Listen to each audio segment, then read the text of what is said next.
Sé que no soy el único que siente cierta ansiedad al ver noticieros, pasar por un puesto de periódicos y ver notas que nos quitan la fe en nuestro México. Da terror creer que saldremos de nuestra casa, pero desconocer por completo si regresaremos, o si algo malo podría pasarle a algún familiar, o si podremos ser víctimas de alguien desquiciado que vaya en contra de nuestra integridad. Puede que vivas en una ciudad más segura que otra, pero sin duda, el miedo es latente en todos nosotros. Dormimos con miedo a que alguien entre a nuestra casa y despertamos con temor de vivir algo de lo que pasa todos los días en la República. Hoy veremos algunos casos que pueden hacer reforzar ese temor que tenemos por ser mexicanos. Situaciones lamentables y finales trágicos que algunas personas llegaron a experimentar. Es así que prepárate y sin más, pasemos con otro capítulo más de México da miedo.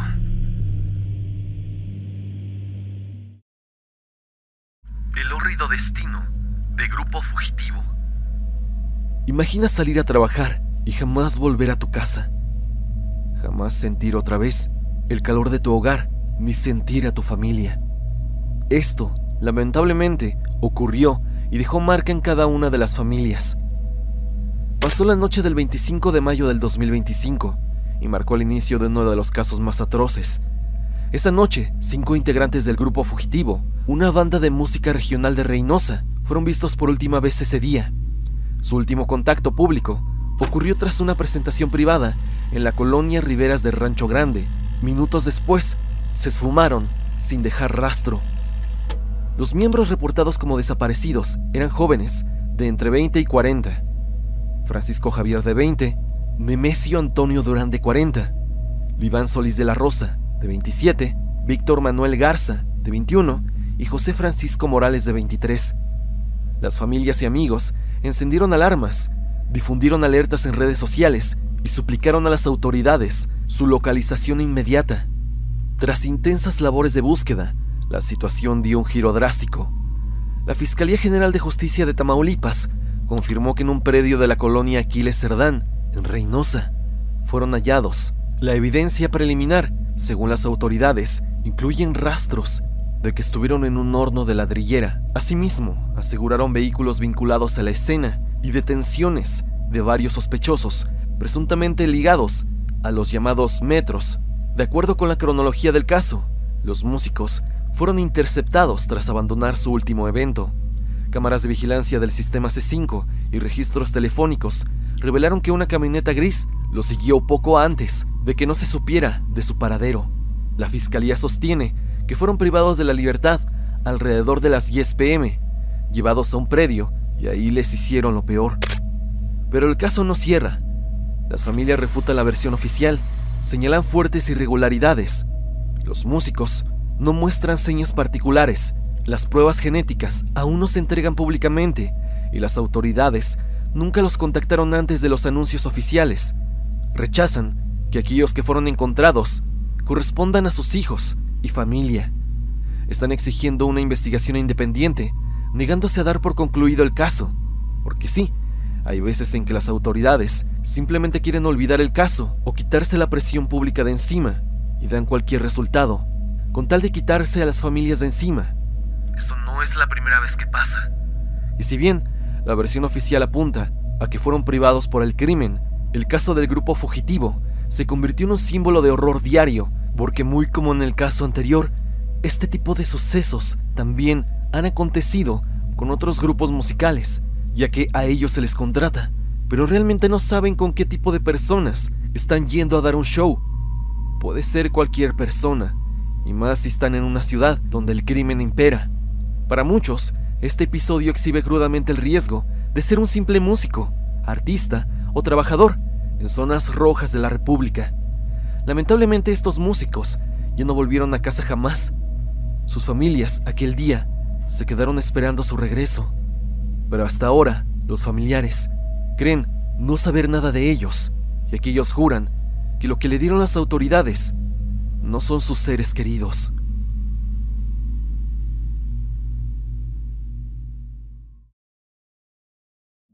El siniestro siniestro de Bernardo Bravo. A día de hoy, a decir de muchas personas, ya nada sorprende, pero esto a veces parece ser solo una fachada, en donde una vez que te topas con el horror real, el miedo, no a lo desconocido, sino a un final terrible y trágico, se vuelve auténtico. Así ocurrió con esta persona. Y no, él no se jactaba de ser un Superman de la valentía, pero por alzar la voz, logró experimentar en carne propia el verdadero y peor de los horrores en vida. El 20 de octubre de este año fue hallado Bernardo Bravo Manríquez, con huellas de que había sufrido de todo. Este hombre era el líder de los productores de limón del Valle de Apatzingán, una figura reconocida por denunciar públicamente las agresiones al campo, un crimen que ha encendido las alarmas por la terrible vulnerabilidad de quienes intentan resistir al crimen en zonas agrícolas. Bravo era presidente de la Asociación de Citricultores de Valle de Apatzingán. Durante semanas había denunciado que grupos del crimen imponían cuotas de extorsión de hasta 4 pesos por cada kilo de limón cosechado. Él habló con valor de la situación, impulsó las protestas de él y sus compañeros y pidió a estos mismos que no aceptaran esos pagos. El día de su desaparición, las autoridades rastrearon sus últimos movimientos. Había sido visto por última vez en la región de San José de los Plátanos, al sur de Apatzingán, y fue visto ya sin signos. Poco después, en su vehículo, sobre la carretera Apatzingán-Tepetates, con el motor encendido. Su final fue calificado como un mensaje dirigido a quienes se atreven a enfrentar al crimen. Las características de cómo fue hallado, los escenarios y la condición del hallazgo evidencian que no fue un crimen pasional ni un ajuste de cuentas menor. No, para nada. Fue una advertencia para todos los demás, para todos aquellos que quisieran alzar la voz. Poco después, la Fiscalía de Michoacán detuvo a un presunto autor material, Rigoberto N., en un operativo realizado en Cenobio, Morelia. Sin embargo, los expertos y organizaciones agrícolas recalcan que para frenar esto, para frenar las intimidaciones a cambio de dinero que recibe el campo, se necesitan desarticular a toda una red criminal, no solo capturar a quien apretó el gatillo y ya. Este crimen contra Bravo detonó indignación en Michoacán y en el país. Senadores y legisladores locales condenaron el acto y exigieron seguridad. Esto para los productores agrícolas, pues advierten, el campo no puede seguir siendo rehén del crimen. Este caso dejó en evidencia una realidad aterradora. En muchas regiones del país, dedicarse al campo, un trabajo honesto que alimenta a millones, puede poner en riesgo la vida, tu propia seguridad y la de los tuyos. Denunciar esta clase de actos por parte del crimen se ha convertido en un acto de valentía que puede costar caro. El final de Bernardo Bravo es para muchos un ejemplo brutal de que esta clase de agresividad por parte de grupos no solo se plantea en territorios urbanos, sino que ha extendido sus tentáculos al corazón productivo de México, su tierra y campo. Lo peor de todo esto es que no va a parar, va a continuar pasando y las autoridades poco o nada hacen para frenar todo esto. Y es que aquí la cuestión es, ¿pueden realmente hacer algo o no quieren hacerlo? Y si no quieren hacerlo, ¿por qué demonios es que no lo hacen? ¿Qué hay detrás de todo esto? Como un dato extra, podemos decir que la familia de Bernardo no solo sufre con lo acontecido con su hijo, sino que habían vivido exactamente lo mismo con el padre de Bernardo. El señor Bernardo Bravo Valencia fue levantado y sufrió el mismo destino que su hijo, exactamente por las mismas condiciones. Por lo que esto es una problemática que se lleva arrastrando por años. Y lo peor es que el precio que Bernardo reclamaba, que era el de 3 o 4 pesos por el kilo de limón, siguió vendiéndose por sus compañeros. Ellos tuvieron que aceptar ese precio, ya que en este México es aceptar, agachar la cabeza o terminar lamentablemente como Bernardo. Algo que sí, da miedo, pero también da tristeza.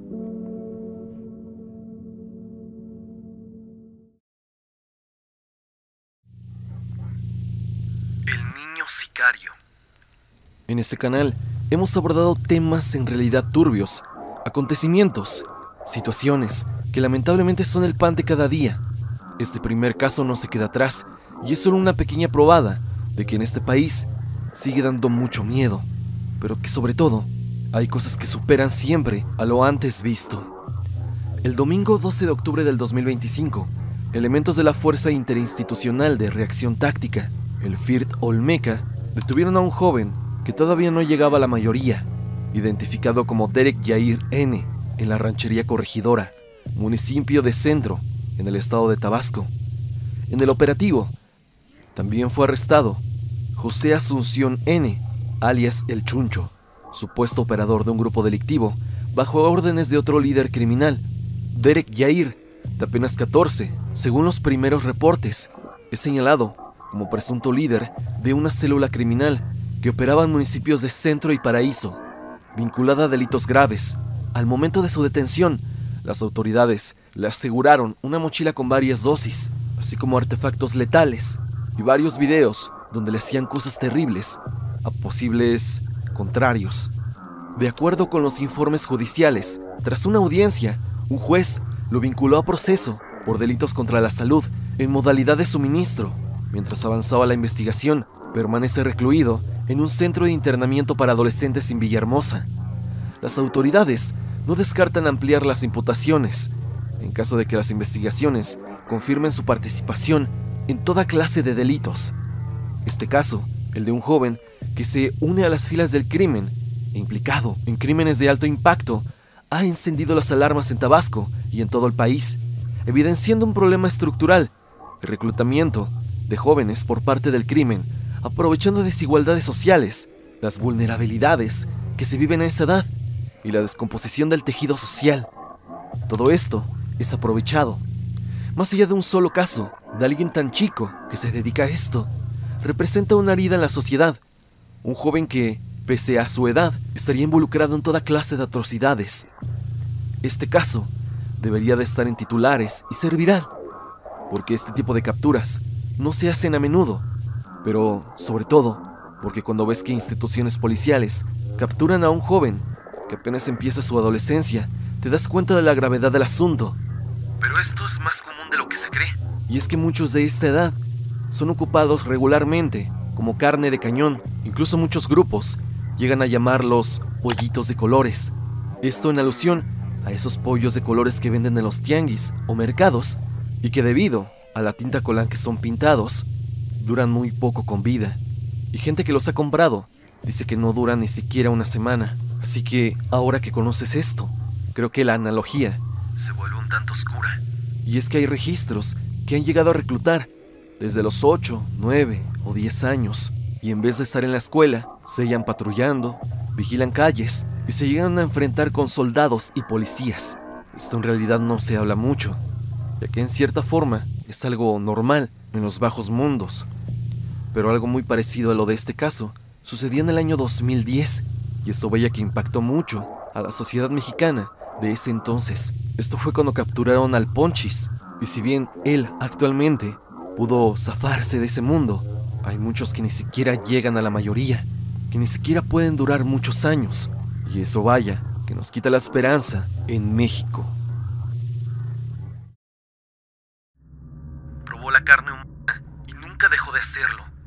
El monstruo de Atizapán, Andrés Filomeno Mendoza Céspedes, estremeció a México el 2021, cuando salió a la luz una serie de crímenes que había cometido silenciosamente durante casi 3 décadas.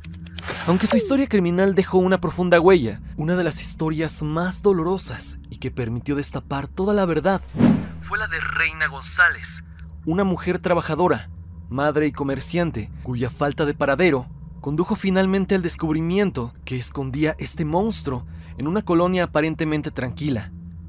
Reina era una mujer conocida en su comunidad como alguien responsable y siempre pendiente de su familia. El 14 de mayo del 2021 fue vista por última vez al salir de su casa en dirección a la vivienda de Andrés Mendoza, un hombre al que conocía por razones de confianza vecinal y con quien tenía un trato cordial.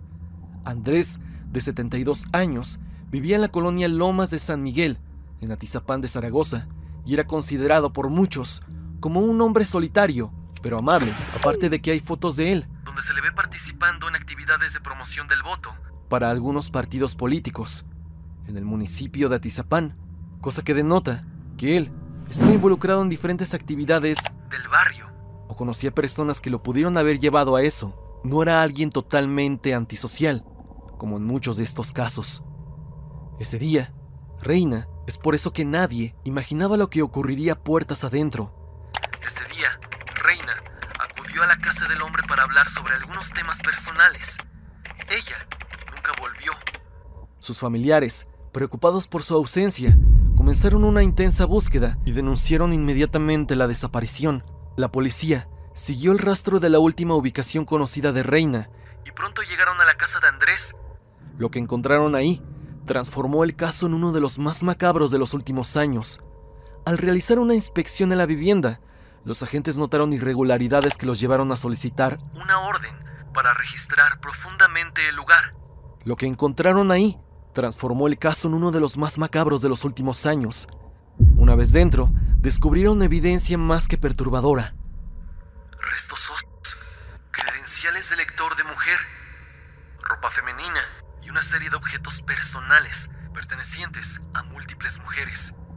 Videos, libretas con nombres y fechas, herramientas y cuchillos complementaban una escena digna de un verdadero horror, un horror que permanecía ocultado ante todos los vecinos.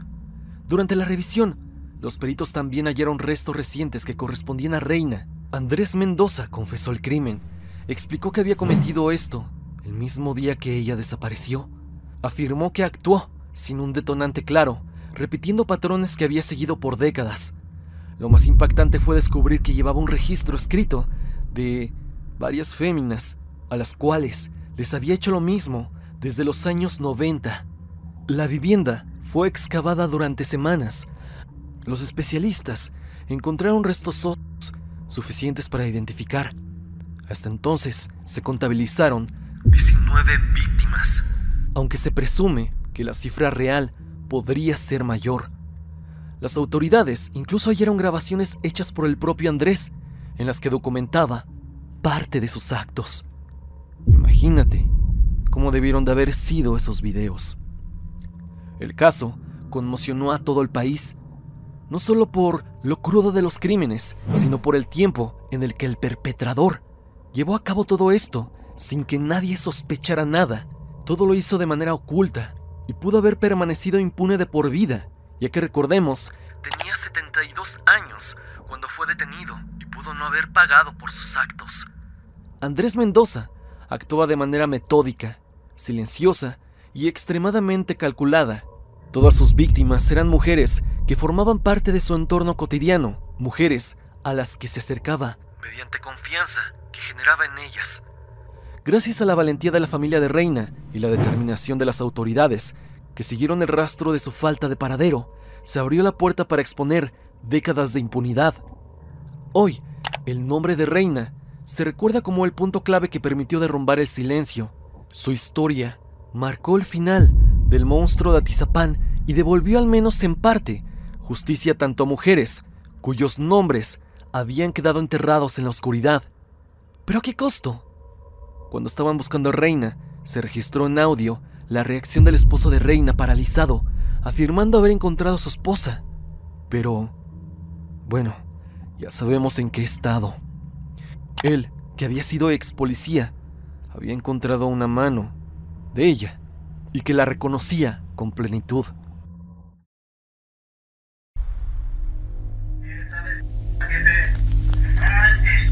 No sé qué pedo, pero aquí hay algo. ¿Necesitamos ver? Sí, jefe, sí es, jefe. Pero la firma es una mano muy seca. ¡Es mi mujer! Vámonos a ver. Aquí está tu bolso. ¡Es mi esposo, jefe! Sin lugar a dudas, el escuchar esto deja bastante que pensar. El simple hecho de ponernos en la piel del esposo de Reina nos paraliza. El imaginar el escenario, el descubrir que tu ser amado está ahí y de esa forma, sin duda, te quiebra para toda la vida. Duele imaginar que tu esposa, la mujer con la que llevas años compartiendo vida, de la cual hace no mucho habías estado con ella, de cerca, se va de un momento para otro, y cuando la encuentras, la hallas de esta forma. El shock, mezclado con agonía, el dolor y la desesperación de acabar con aquel que hizo tal atrocidad, eso y más sintió este hombre. Pero ¿quieres saber otro dato más? El esposo de Reina era comandante de la policía. Él entró al lugar en donde sospechaba que estaba ella y la descubrió en partes.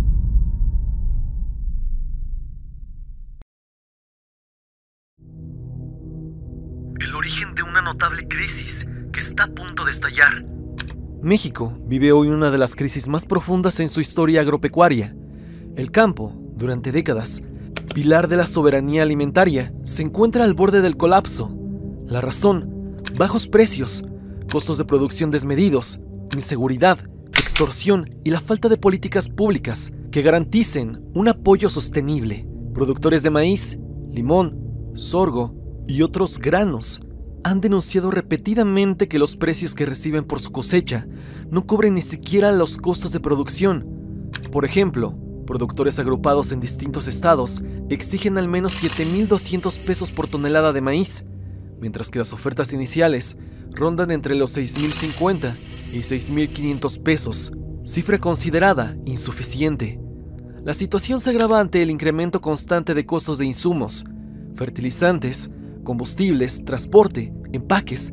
Muchos productores aseguran que hoy producir sale más caro que vender, lo que convierte la labor agrícola en una pérdida continua.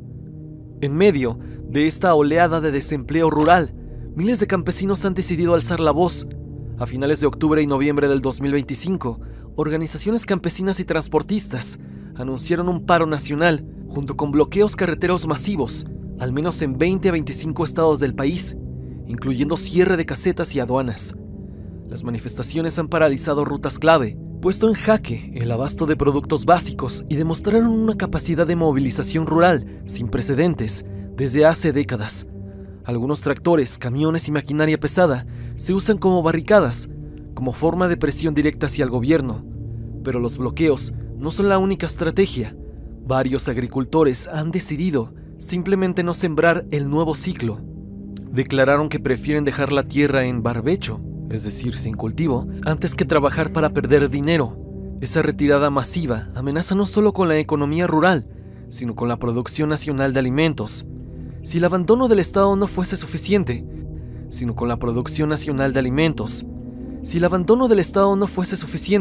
muchos productores han denunciado extorsión y amenazas por parte de grupos criminales.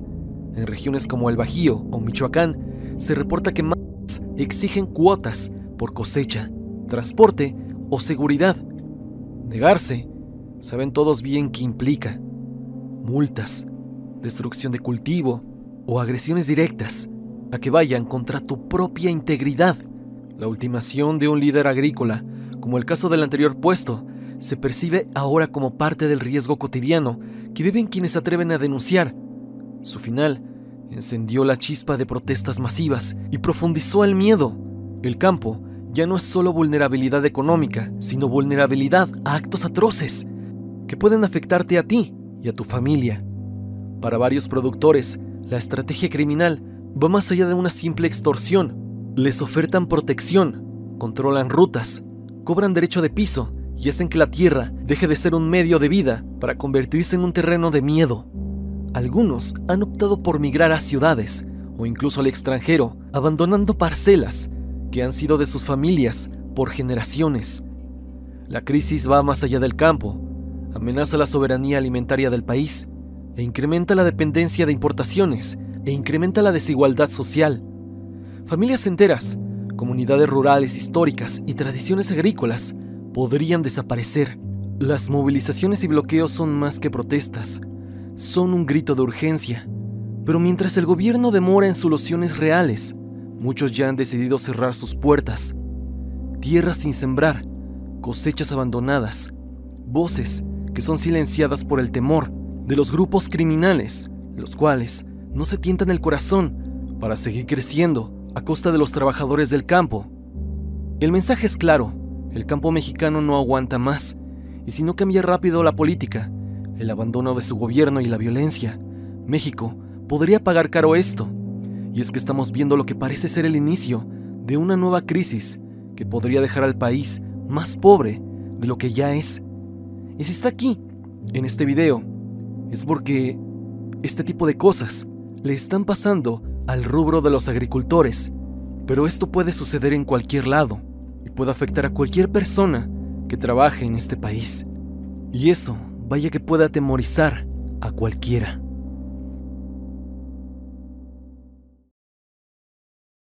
Un caso muy turbio que están tratando de borrar. En las inmediaciones del estadio Akron, casa del Club Deportivo Guadalajara y una de las sedes oficiales del Mundial de Fútbol 2026, se desató una tragedia que ha estremecido a Jalisco y puesto en tela de juicio la seguridad en una ciudad marcada por el crimen. Desde 2022, colectivos de búsqueda y familiares de personas desaparecidas han reportado un patrón siniestro: la localización de fosas clandestinas y bolsas negras con ya sabes qué contenido en zonas rurales, barrios y predios que rodean el estadio.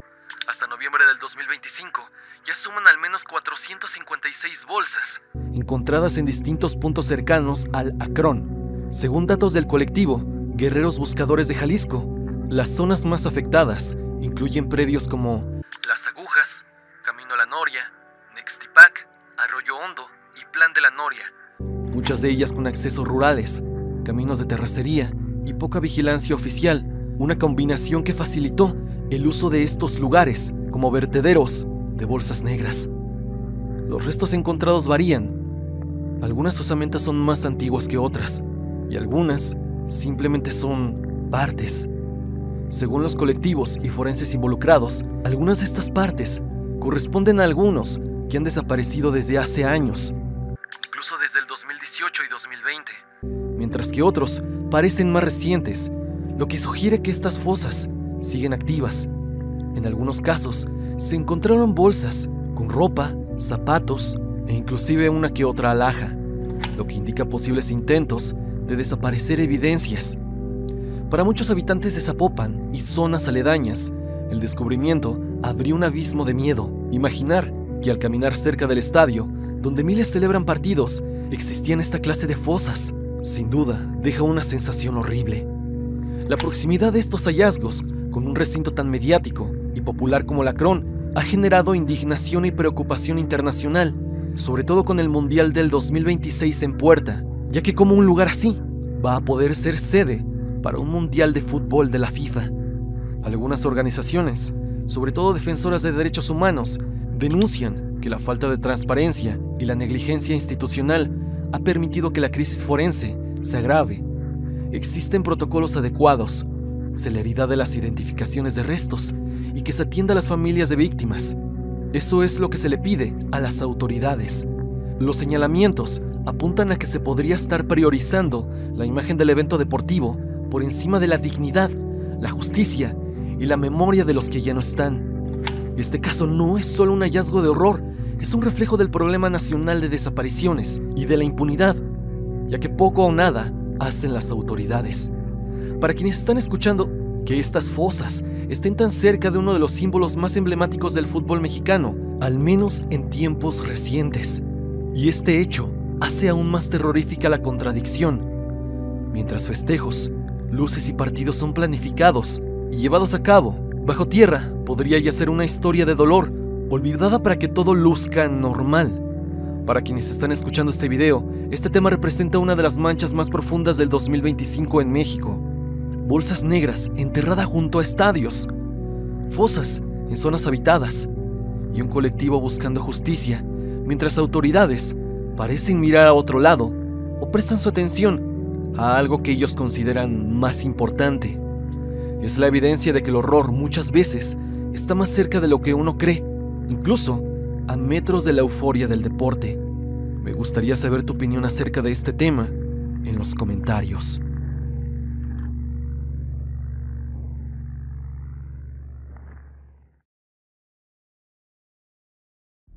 Hasta aquí el video del día de hoy, espero que te haya gustado. Ya hemos visto otros casos más que nos hacen decir: México da miedo. Dime, ¿tú conoces algún caso, incluso de tu propia localidad, colonia o ciudad? Si es así y quieres compartírmelo, házmelo saber en los comentarios. Y es que estoy seguro que muchas cosas de este tipo suceden en México y simplemente se cierran en un solo círculo. Tal vez en la colonia o en el pueblo donde vives, y de ahí no salen. Pero vaya que este tipo de cosas turbias suceden. Es así que si quieres compartírmelo, puedes dejarlo abajo. Suscríbete al canal y activa la campanita de notificaciones en donde dice todas, para que no te pierdas de ninguna nueva entrega de esta saga. Sígueme a través de Instagram para estar en contacto y sígueme también a través de Spotify para que me escuches mientras haces tus labores diarias. La música, ya lo sabes, es por parte de Repulsive. Si te ha gustado, por favor suscríbete a su canal. El link estará en la descripción. Sin más que decir, no te olvides que yo soy Stan y te deseo dulces pesadillas.